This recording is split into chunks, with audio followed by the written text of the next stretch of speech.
Salut Laurent, merci d'être avec nous parce que cette semaine sur France Télévisions, on va énormément parler d'Europe. Or, pour beaucoup d'étudiants, l'Europe, ce sont les échanges Erasmus. Alors, comment ça se passe en ce moment, en pleine pandémie, Laurent ? Bonjour, malheureusement en ce moment c'est vrai qu'on est très loin de l'ambiance de l'auberge espagnole avec un sentiment de gâchis pour beaucoup d'étudiants en ce moment dans un pays étranger. Beaucoup d'universités restent fermées, tout comme les bars, les restaurants, les lieux de loisirs, les fêtes sont interdites et c'est vrai que c'est un peu triste de se retrouver dans un pays loin de chez soi mais devant son ordinateur à suivre des cours à distance. Et pourtant, selon les responsables de ce programme Erasmus, la demande reste très forte. On va vous montrer l'exemple de deux étudiants qui sont en ce moment en séjour d'études à Vienne, en Autriche. C'est un sujet réalisé avec Brice Poussoir.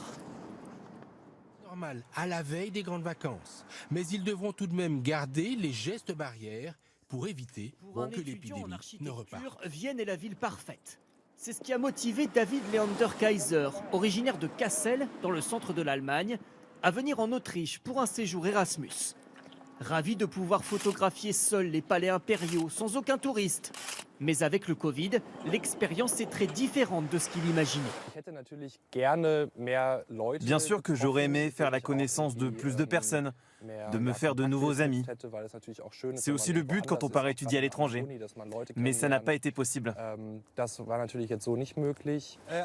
Une saucisse au fromage, s'il vous plaît. Découvrir une nouvelle culture, forcément plus compliqué lorsque les bars, les restaurants et les lieux de culture sont fermés. Et surtout quand tous les cours ont lieu à distance. Notre étudiant est le plus souvent devant son ordinateur ou sur ses maquettes. Mais il ne regrette pas, ne serait-ce que pour sa colocation avec deux autres étudiantes. Comme Elisabeth est mexicaine, on parle beaucoup anglais dans la colocation. Et ça me permet de découvrir aussi une autre culture. Gabriela Rubia Domingo, quant à elle, est espagnole. À 24 ans, elle fait ici des études d'ingénieur, elle aussi en Erasmus. Quasiment pas de cours présentiels, mais malgré tout, elle a réussi à apprendre l'allemand et à tirer profit de ce séjour. J'ai appris beaucoup de nouvelles choses. J'ai eu la chance de faire un super stage que je n'aurais jamais pu faire en Espagne. Des séjours Erasmus, sans doute plus studieux que d'habitude, et tout de même des souvenirs et des amitiés dans une Europe confinée. Bon, on a compris hein, Laurent, c'est compliqué en ce moment. Cela dit, Erasmus, ça reste un énorme succès.